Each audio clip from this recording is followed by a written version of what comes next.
Hi guys, welcome back to our channel. இன்றைக்கி நம்ம வந்து ஈஸியான மெத்தடில் தக்காளி சாதம் பார்க்க போகிறோம். இது வந்து பேச்சுலர்ஸ்க்கு ரொம்ப யூஸ் ஆகும் காய்ஸ். வெங்காயம் தக்காளி கட் பண்ணி வச்சாச்சு. அப்புறம் எண்ணெயை சேர்த்துக்கலாம்.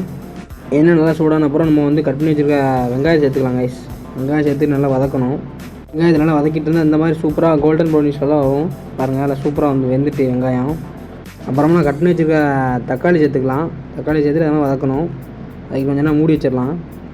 அப்புறம் பார்த்திங்கன்னா சூப்பராக தக்காளி வதங்கிட்டு பாருங்கள், வேறு எல்லாம் வதங்கிட்டு வத்தப்பொடி கொஞ்சமாக சேர்த்துக்கலாம். அப்புறம் பார்த்திங்கன்னா கறி மசாலா பொடி கொஞ்சமாக சேர்த்துக்கலாம். அப்புறம் வந்து உப்பு தேவையான அளவு சேர்த்துக்கலாம் கைஸ். எல்லாம் நல்லா வதங்கின அப்புறம் இந்த மாதிரி தண்ணி ஊற்றி கொதிக்க விட்டுருணும் கைஸ். எல்லோரும் லைக்கை தட்டி விட்டு பாருங்கள். சப்ஸ்கிரைப் பண்ணலாம், மறக்காமல் சப்ஸ்கிரைப் பண்ணிக்கோங்க கைஸ் நம்ம சேனலில். பாருங்கள், சூப்பராக வேறு லெவலில் தக்காளி தொக்கு ரெடி ஆகிட்டு இப்போ நம்ம இது வந்து அப்படி சோறோட மிக்ஸ் பண்ணிடலாம் கைஸ். பாருங்கள், சோறோட அப்படி மிக்ஸ் பண்ணிடணும். ரொம்ப ஈஸியாக தான் இருக்கும். பேச்சுலர்ஸாக மறக்காமல் ட்ரை பண்ணுங்கள். நம்ம சேனலில் வீடியோலாம் பிடிச்சிருந்தா மறக்காமல் எல்லாம் லைக்காக சப்ஸ்கிரைப் பண்ணிக்கோங்க. நெக்ஸ்ட் வீடியோவில் பார்க்கலாம். Bye guys.